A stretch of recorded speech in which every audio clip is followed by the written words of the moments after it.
Welcome to Nuked Radio. This is episode 75. Today is Tuesday, November the 27th, 2012. I'm your host, Christina Consolo. With me today is Jules, but she's going to be just hanging out in the background till we need her later. I hope everyone had a wonderful holiday. We did do a live show on Thanksgiving.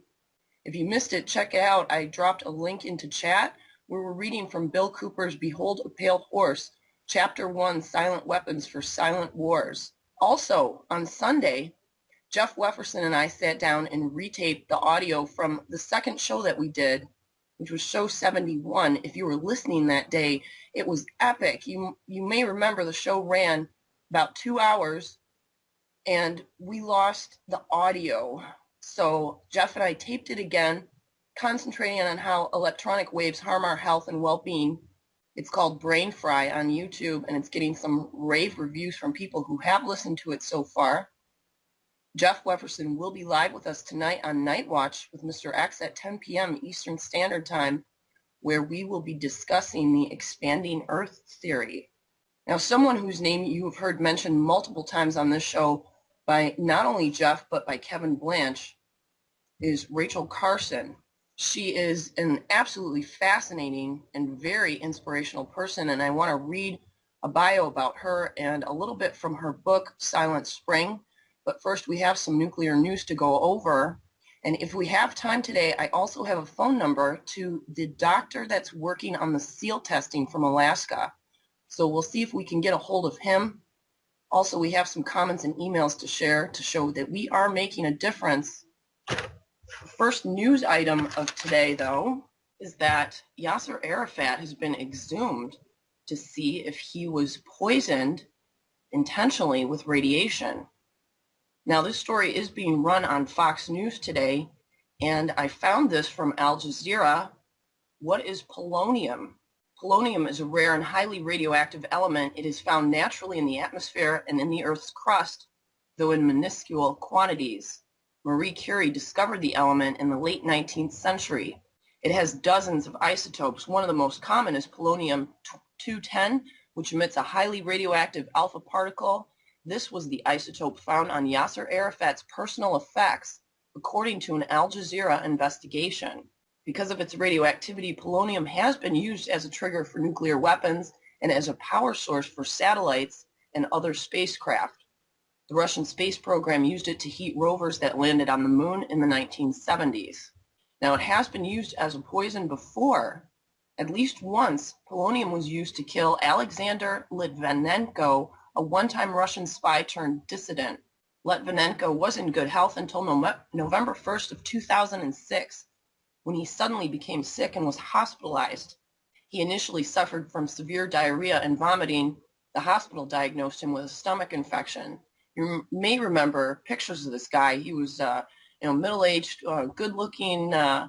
It was all over the news because his sickness was so unusual. And then later we saw pictures just a few weeks later of him in the hospital where he completely lost all his hair. He had bumps all over him.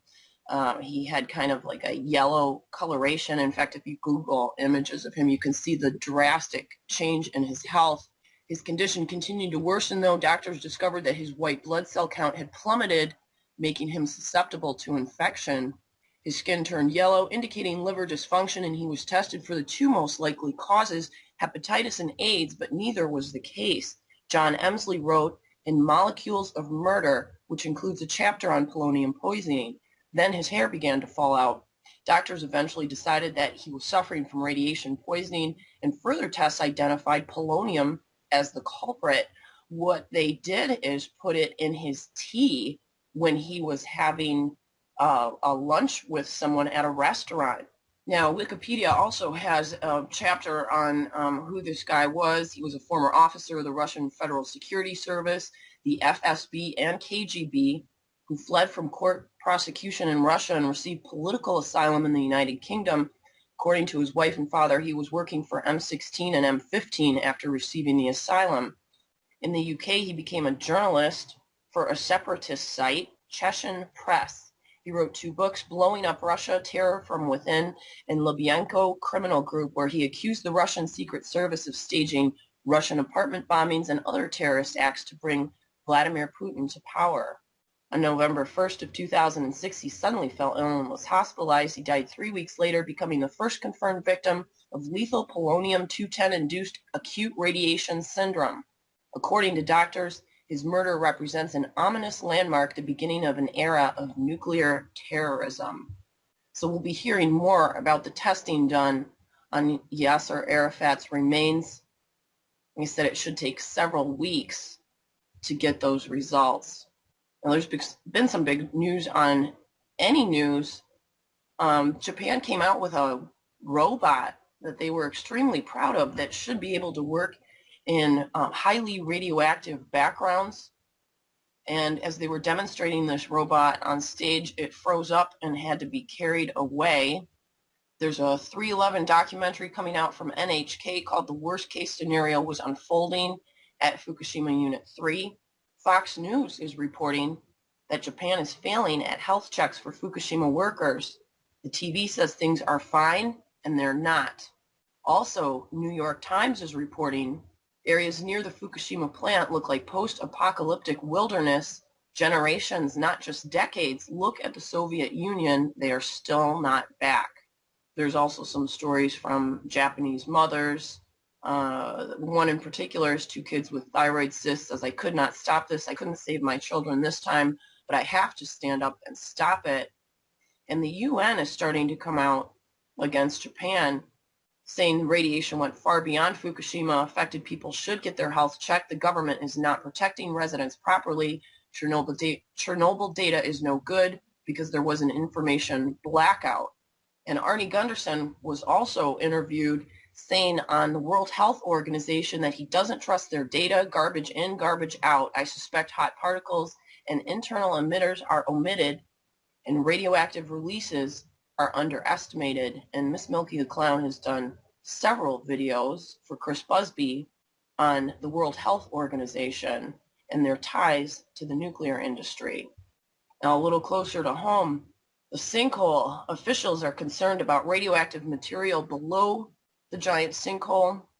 Now, they're changing their tune a little bit and kind of minimizing what they think might have been placed in that sinkhole now. And I'm going to go back and read something from a few weeks ago from a radiation expert. This is what they're saying today. State officials are investigating how Texas brine handled naturally occurring radioactive material, abbreviated as NORM, in Assumption Parish, where a large sinkhole was found August 3rd, and whether it was illegally disposed of inside the Napoleonville Dome in the mid-1990s.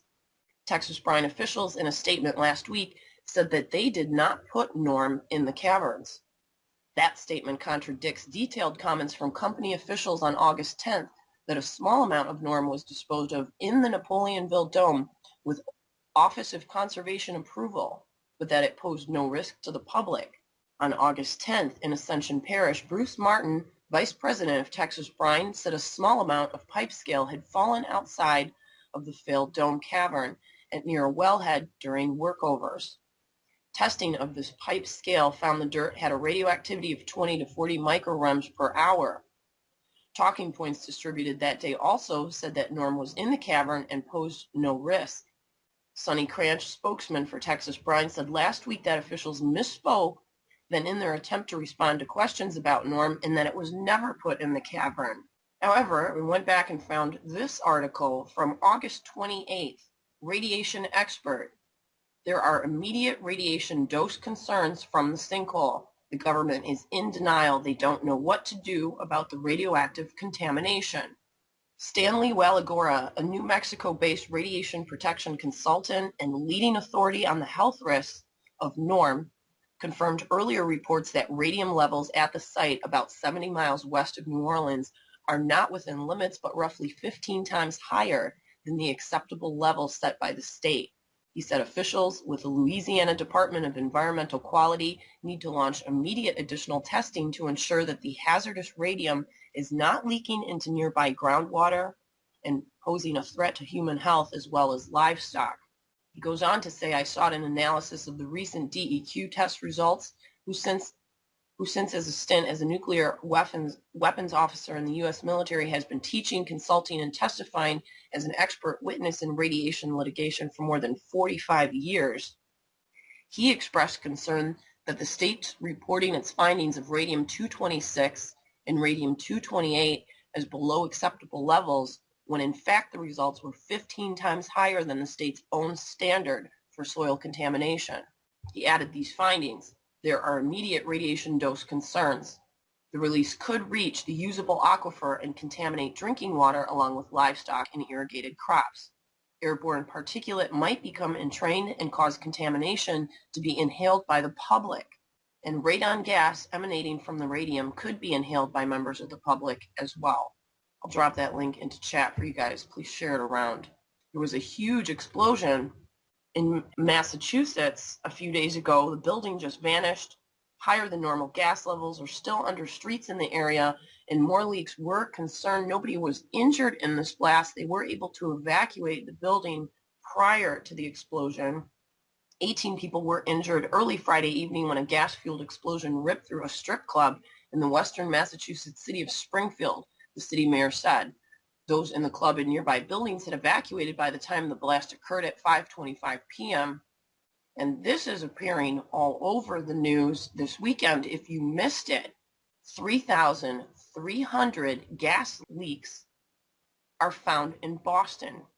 This appeared in the Boston Globe by Beth DeLay. Natural gas is escaping from more than 3,300 leaks in Boston's underground pipelines, according to a new Boston University study that underscores the explosion risk and environmental damage from aging infrastructure under city sidewalks and streets.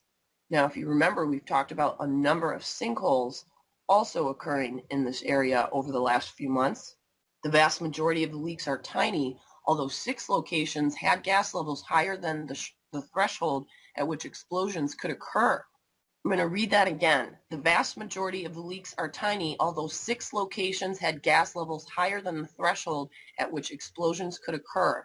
Although there have been no reports of explosions in Boston from any of the leaks, the study comes 3 years after a Gloucester house exploded, probably because of a cracked and corroded gas main dated back to 1911. The research being published Tuesday in the journal Environmental Pollution confirms what Bostonians sometimes smell on city streets, a telltale whiff of gas. I mean, how many times, though, do you walk around a big city and there's all kinds of smells? It's not like you're going to call 911 every time you smell gas, but if you live in Boston, maybe you should. On to Rachel Carson. Rachel Louise Carson, born May 27th of 1907, died April 14th of 1964. She was an American marine biologist and conservationist whose book Silent Spring and other writings are credited with advancing the global environmental movement. She began her career as an aquatic biologist in the U.S. Bureau of Fisheries and became a full-time nature writer in the 1950s. Her widely praised 1951 bestseller, The Sea Around Us, won her a U.S. National Book Award, recognition as a gifted writer, and financial security. Her next book, The Edge of the Sea, and the reissued version of her first book, Under the Sea Wind, were also bestsellers. The Sea Trilogy explores the whole of ocean life from the shores to the depths.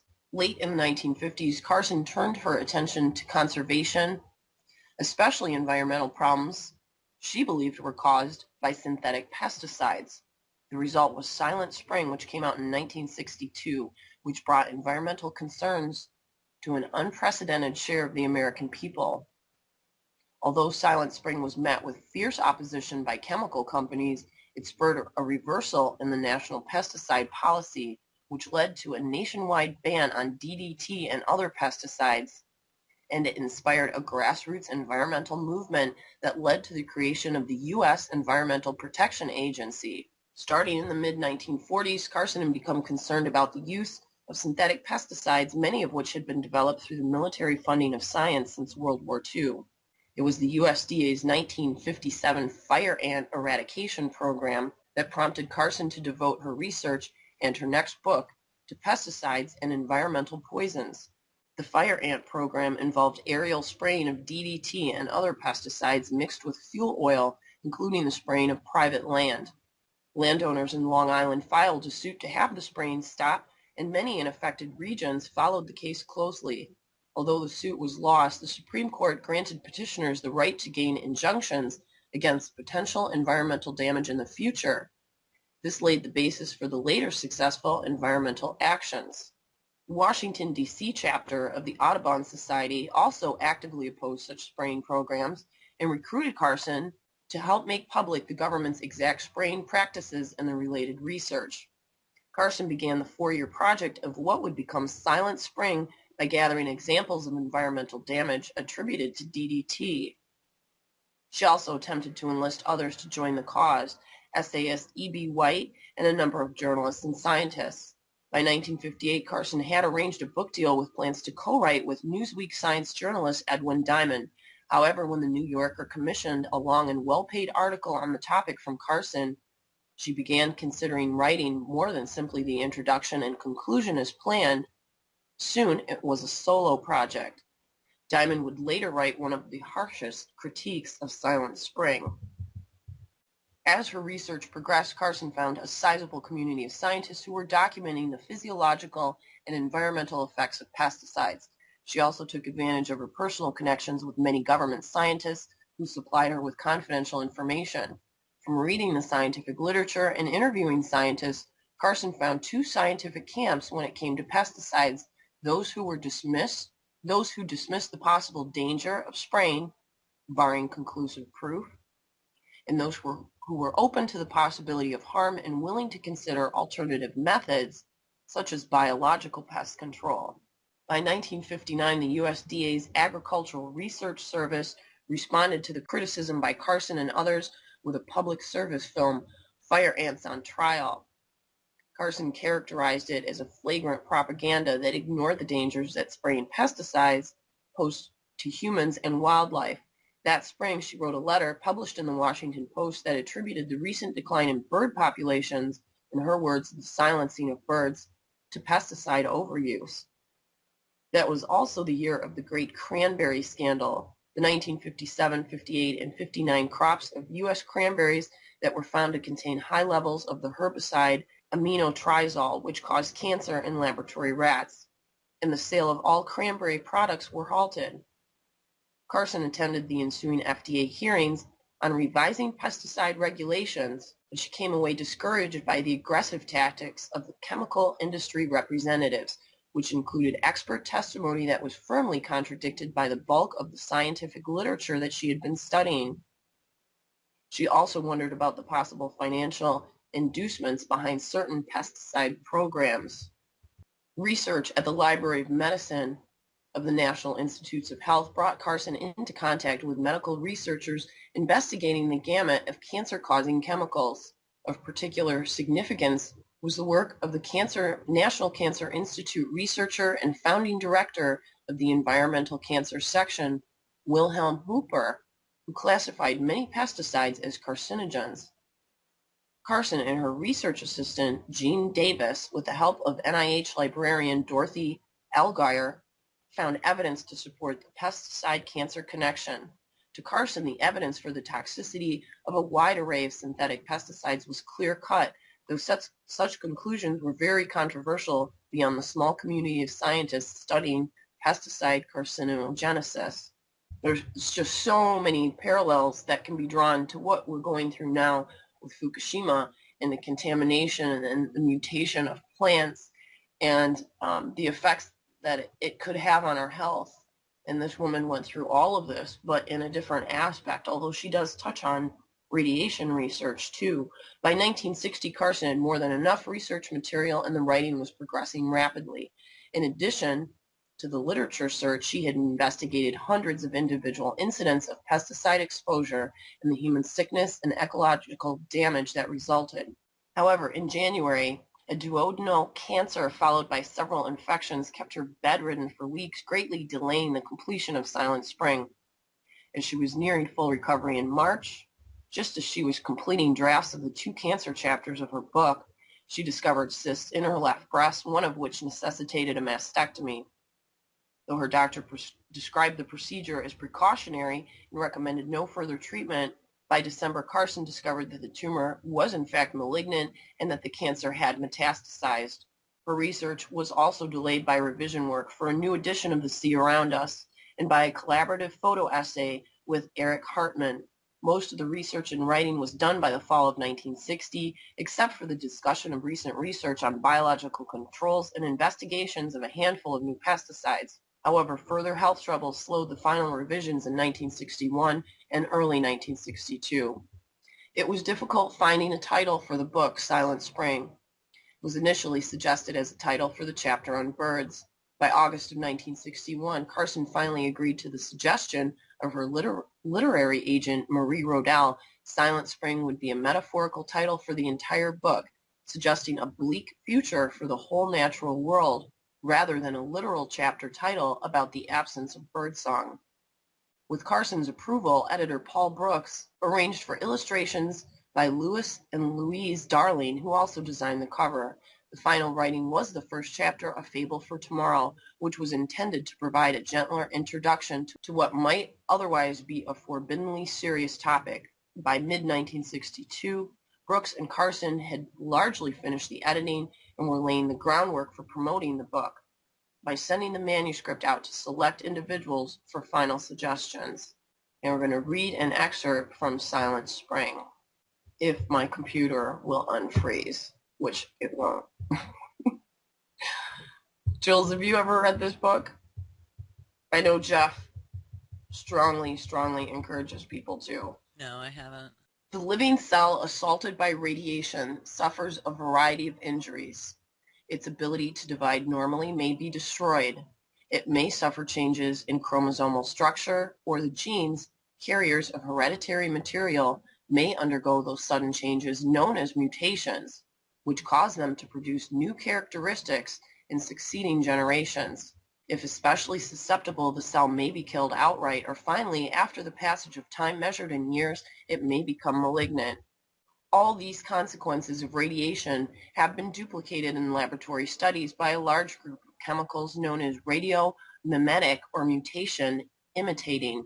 Many chemicals used in pesticides, herbicides, as well as insecticides belong to this group of substances that have the ability to damage the chromosomes, interfere with normal cell division, or cause mutations.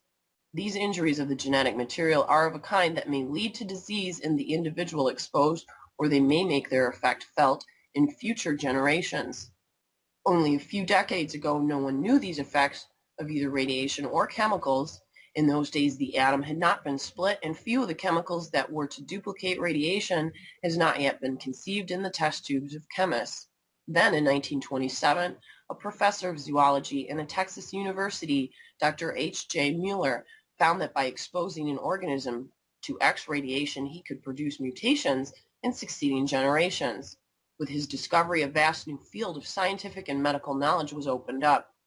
Mueller later received the Nobel Prize in Medicine for his achievement, and in a world that soon gained familiarity with the gray rains of fallout, even the non-scientist now knows the potential results of radiation.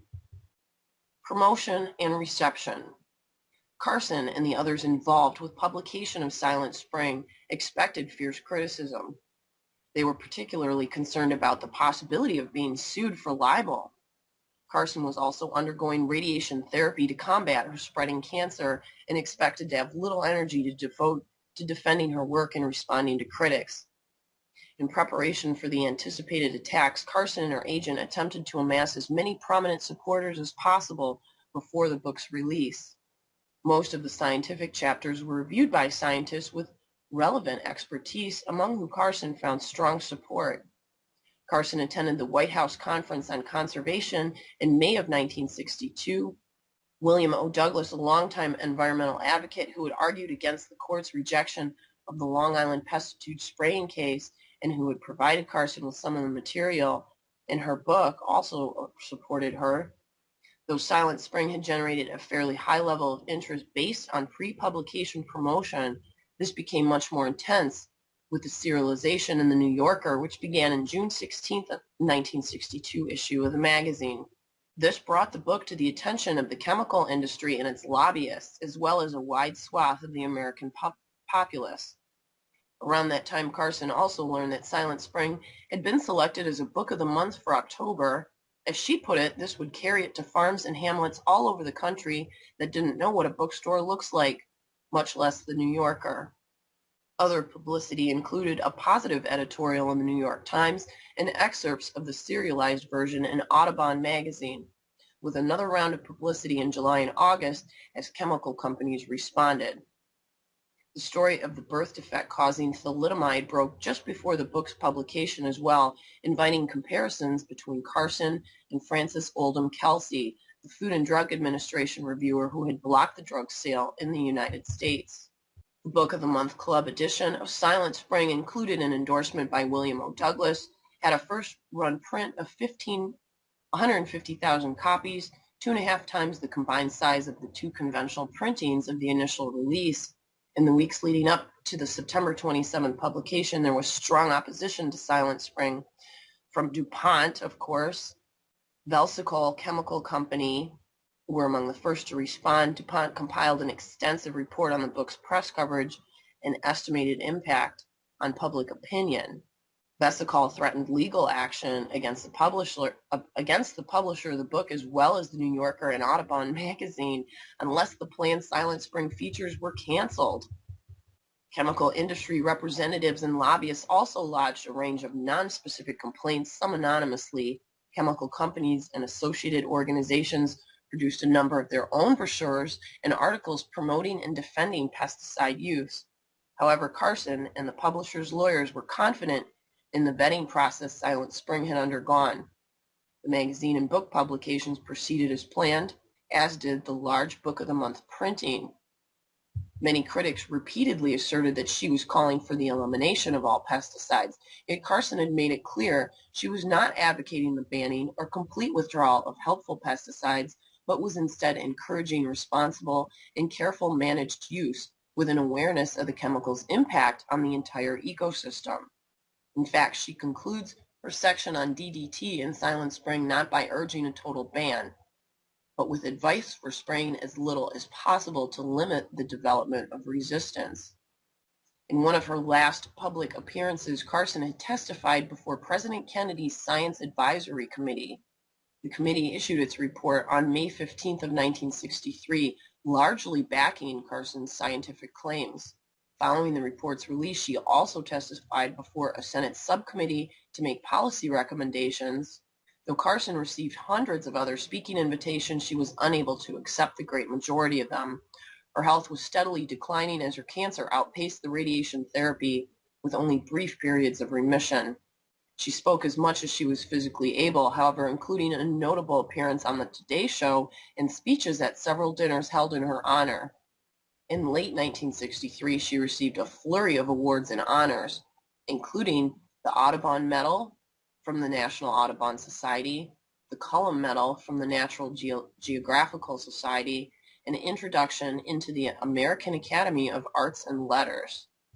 Weakened from breast cancer and her treatment regime, Carson became ill with a respiratory virus in January of 1964. Her condition worsened, and in February, doctors found that she had severe anemia from her radiation treatments, and in March discovered that the cancer had reached her liver. She died of a heart attack on April 14th of 1964 in her home in Silver Spring, Maryland. Now, I wonder what she would think about Fukushima, especially with there now being reports of death of corals and lesions on pufferfish, sea turtles, and other fish around Hawaii. That, coupled with the fact that we had deaths of ring seals in Alaska, which were declared an unusual mortality event, walruses and polar bears losing hair, having lesions. And I've got a number of contacts for NOAA, but we're going to try to go directly to the doctor who is doing the testing on the seals. Now, this was the actual news release on the seals when the story first came out. NOAA today declared the recent deaths of ring seals in the Arctic and Bering Sea regions of Alaska an unusual mortality event, triggering a focused expert investigation into the cause. A decision by the U.S. Fish and Wildlife Service on making such a declaration for Pacific walrus in Alaska is pending. Since mid-July, more than 60 dead and 75 diseased seals, most of them ringed seals, have been reported in Alaska, with reports continuing to come in. During their fall survey, scientists with the U.S. Fish and Wildlife Service also identified diseased and dead walruses at the annual mass haul-out at Point Lay. Seals and walruses suffering from this disease have skin sores, usually on the hind flippers or face, and patchy hair loss. Some of the diseased mammals have exhibited labored breathing and appear lethargic. Scientists have not yet identified a single cause for this disease, although tests indicate a virus is not the cause. Hunters do continue to see numerous healthy animals, and despite considerable contact with seals by hunters and field research personnel throughout this event, no similar illnesses have been seen in humans. Still, it is not known whether the disease can be transmitted to humans, pets, or other animals. Native subsistence hunters should use traditional and customary safe handling practices, and the Alaska Division of Public Health recommends fully cooking all meat and thoroughly washing hands and equipment with a water bleach solution. Any member of the public who encounters a seal or walrus that looks sick or behaves unusually, such as not fleeing from humans, should avoid approaching or making contact with the animal. Sick or dead marine mammals should be reported to the following agencies based on where the animal is seen, and they have phone numbers for the North Slope area, the Bering Strait region, and then a number elsewhere in Alaska. In fact, I want to post that number. It's called NOAA Fisheries Alaska Marine Mammal Stranding Hotline, and it's 1-877-925-7773. Laboratory tests to date have found skin lesions in most cases, as well as fluid in the lungs, white spots on the liver, and abnormal growths in the brain. Some seals and walruses have undersized lymph nodes, which may indicate compromised immune systems. Testing continues for a wide range of possible factors that may be responsible for the animal's condition, including immune system-related diseases, fungi, man-made and biotoxins, radiation exposure, contaminants, and stressors related to sea ice change. Walruses and ring seals in Russia and ring seals in Canada have reportedly suffered similar symptoms. While it is not clear if the disease events are related, the timing and location of the disease suggests the possibility of transmission between the populations or shared exposure to an environmental cause.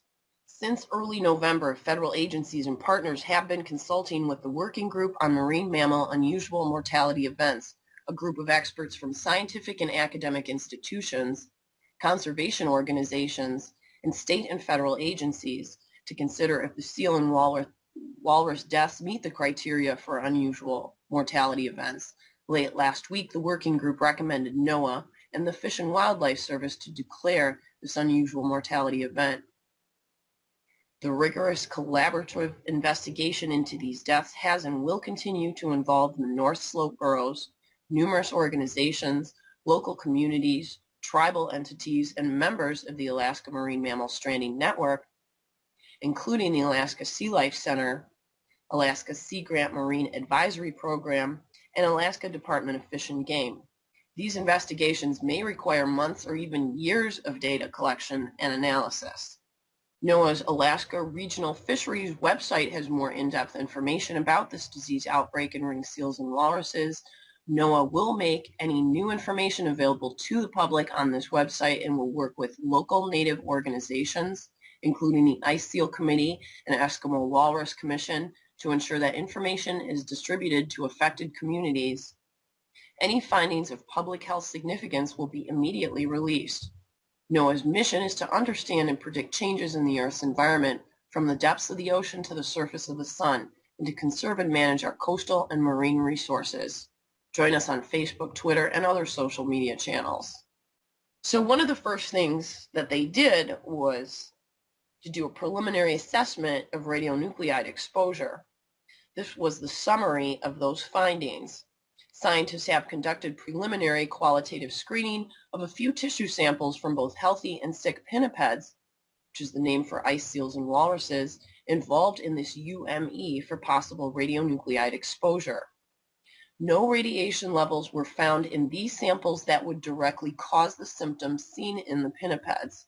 Test results show radiation levels are within the typical background range for Alaska. An international team of scientists continues to investigate the cause of the 2011 northern pinnipeds UME. This investigation includes a broad assessment of a number of potential contributing factors to the disease outbreak. Because of the timing and scope of the March 2011 Fukushima Daiichi nuclear power plant accident in Japan, radiation exposure is one of the many factors being assessed. At this point, scientists do not believe that radiation is a primary factor in this UME or that radiation is causing the symptoms and deaths in pinnipeds. Marine animals and fish close to the accident site in Japan were impacted, but there is no evidence that supports any impacts to marine animals in Alaska. Scientists studied and considered the wind and ocean patterns in relation to the nuclear accident in Japan in their assessment.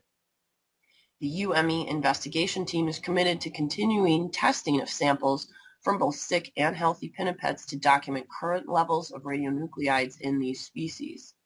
And that's what we want to know. Have we received any results yet for any of these following tests? Dr. John Kelly, who we have a phone number for, and Douglas Dasher, who are the leads for the UME radiation assessment, are working with the University of Alaska Fairbanks School of Fisheries and Ocean Sciences and College of Natural Science and Mathematics of Engineering, Science and Technology on this investigation. Muscle tissues from sick and healthy pinnipeds will be measured for the presence of cesium-134 and cesium-137. Using the 134-137 ratio from the Fukushima accident, the amount of 137 contributed by Fukushima can be estimated. The results of each sample will go through quality assurance first and be provided to the UME working group, followed by timely reporting to the public. Any finding of radiation levels that exceed human food consumption guidelines would be immediately reported to the Alaska Public Health Authorities, subsistence hunters, and their communities. Information on the UME assessment program can be found at Alaska radiation/default.htm. And let me just drop this phone number to Jules. I want to mention too, these are some of, we had called the CDC last week, which we weren't aware with, but was that, I think it was last Tuesday. CDC's partners in out its roles with other agencies include John Kelly. Yes, hi, Dr. Kelly. My name is Christina Consolo, and I was calling to ask you some questions about the radiation testing that you were doing on seals and walruses from Alaska. I think you have the wrong John Kelly. I'm in Ocean Service. I think you might want to be talking to the person in Fisheries. Oh, okay. The John D. Kelly. He's located in Hawaii. Okay. I don't have a phone number. His email address.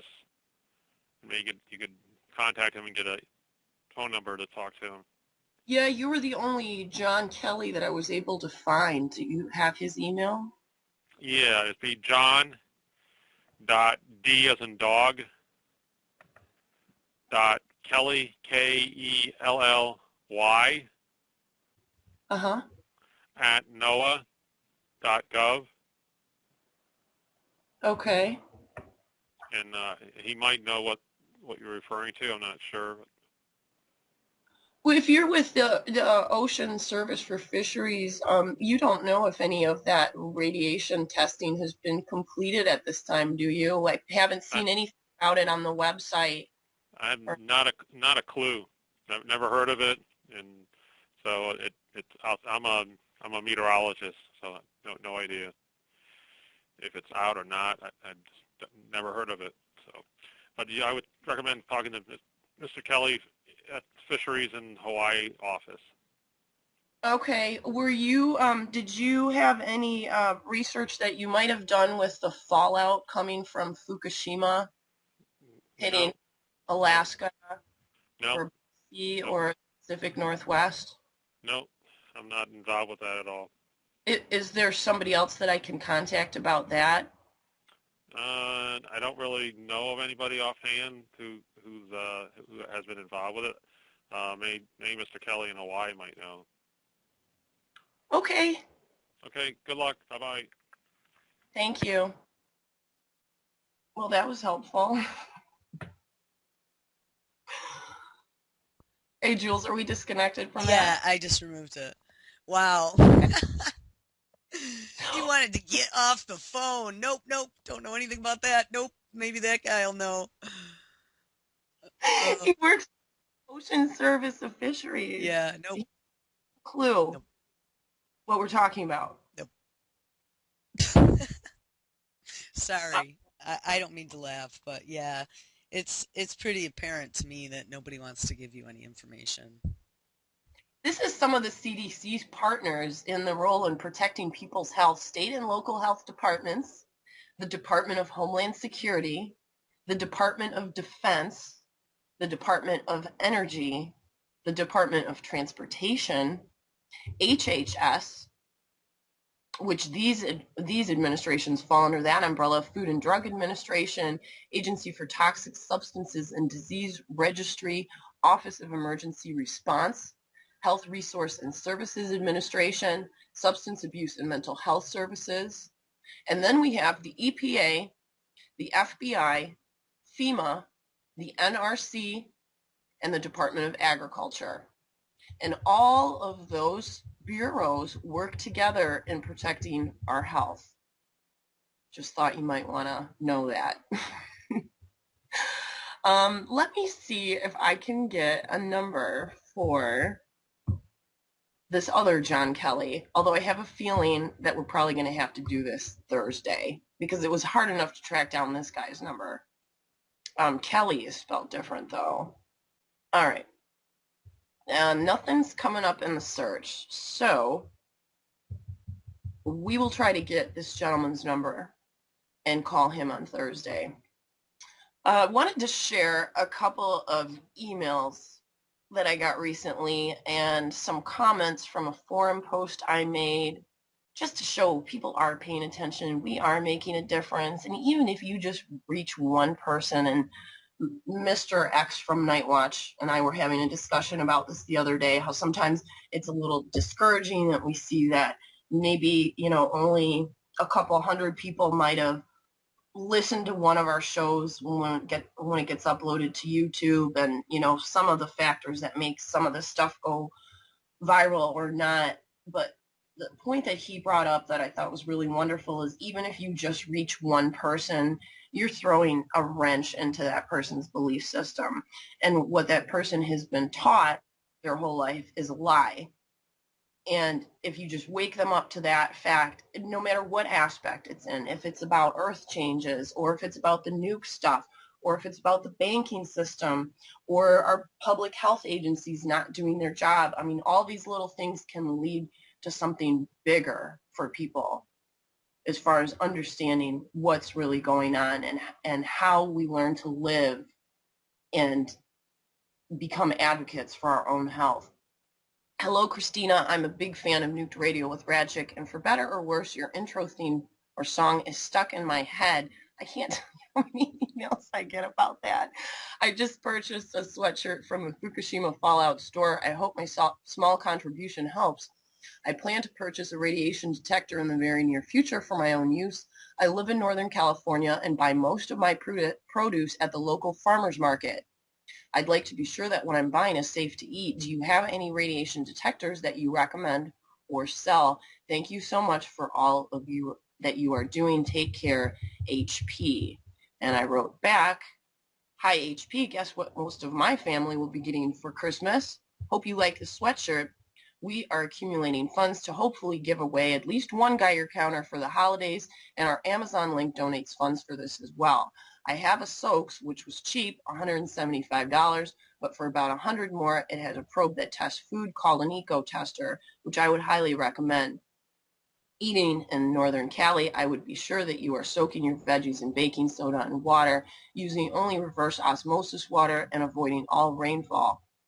I love farmers markets too, but you may want to look into buying fruit from South America, which is pretty easy to find. Stuff that grows underground is safer than food that grows above ground, and this is what survivors in Chernobyl did to mitigate in the immediate aftermath. But because Fukushima is ongoing, we will be dealing with this for a long time.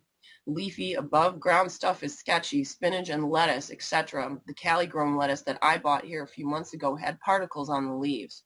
Don't eat anything that looks mutated for sure. I would prefer stuff grown indoors with aquaponics in comparison to stuff grown outside. And of course, pay close attention to what you eat and how you feel.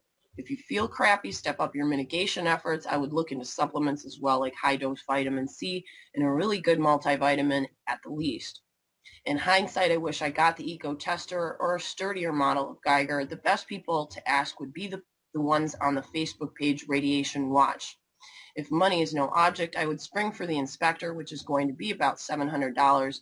Considering where you live, I think it would be worth it. Please keep in touch and let me know what you decide and how you like it. This ties in a little bit with the re-record that I did with Jeff on Sunday, show 71. Hi, Christina. Thank you for all your important posts. As you probably already know, it's a good idea to, one, keep your distance 2 to 3 feet from your computer and use a wired remote mouse and keyboard.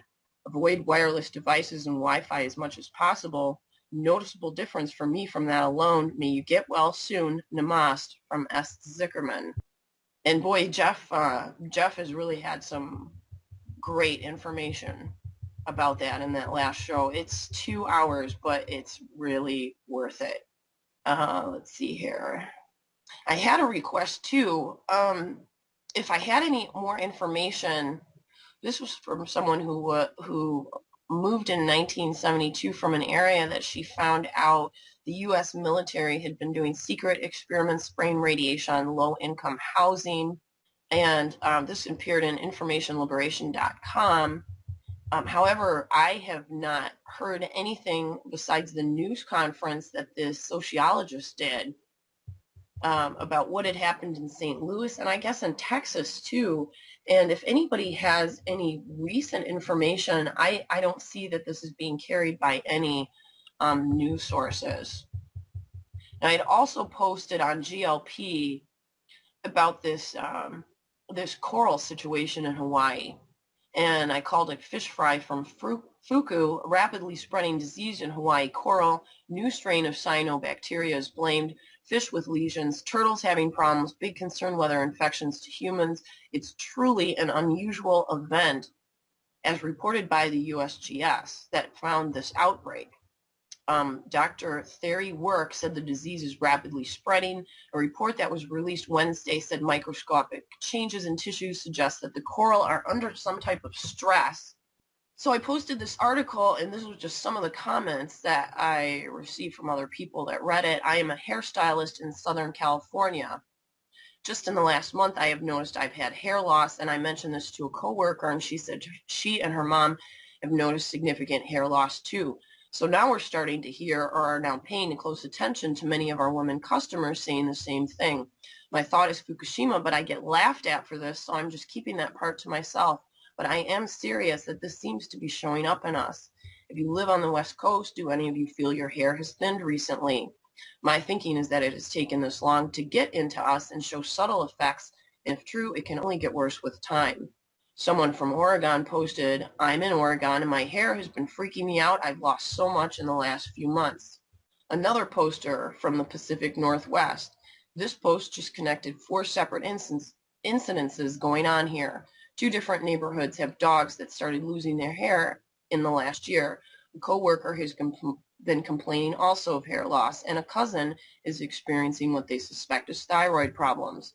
These issues have all arose within the last 12 to 18 months. Very odd if coincidence. And another comment, thanks for the info. I live on the Big Island of Hawaii.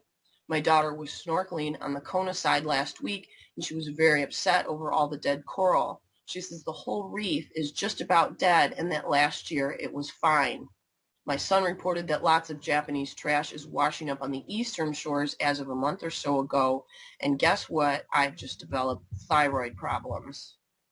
And one more, got this email from somebody that I hear from every now and then. I'll call him Dr. John. I tell you from time to time, but it seems like it's been a while. Thank you for keeping us updated with the reactor in Japan. I'm an environmental scientist and also a chiropractor. Not bragging, just saying in case you decide to look at my info. Anyway, my point, you're my main source for that info. Yes, you're doing a fantastic job. I don't know where you live, though I'm sure your info has it, but I wanted to tell you something. In my area, they're seeding the skies now only at night, not in the daytime. The ionosphere is saturated with radiation. I'm sure you know the Alaska air flights have stopped or been rerouted due to flight attendants getting radiation sickness. Stay out of the rain. I'm a bit older than you and not saying I'm more intelligent, but there's some things that I do know, and one is obvious. Stay out of the rain. I take readings all the time, and if you have small children, do not let them play in the snow. I'm not a fatalist, and I don't think the world is going to end 12/21/12, but it is changing, and you know that. Anyway, thank you so much for your great info. And we appreciate those emails, and we're going to try to share more of them. If anybody has any recent info on either pet sickness, especially along the West Coast or the Pacific Northwest, hair loss and things of that nature, anyone who's had any luck getting through to anybody at NOAA too, besides this number that we're going to look up, and we will call them on Thursday, send it along to us. And feel free to share any of our posts, any of these shows from YouTube, any of the stuff on Facebook. That's how it gets sent around. That's how we've been able to reach over 2 million people. And Jules, of course, is a huge part of that because she knows how to link everything in the background so that this feeds into that. And I don't have to go and post in a whole bunch of different places. It just kind of does that automatically. And one other thing I wanted to mention, too, is just in the last few days, I've had a chance to finally listen to some of the other hosts on UCY. Jules, I saw you in the chat room last night on Hacker News. That was an awesome show. Yeah, that was great. I really enjoyed it. Words are flowing out like endless rain into a paper cup. They slither while they pass, they slip away across the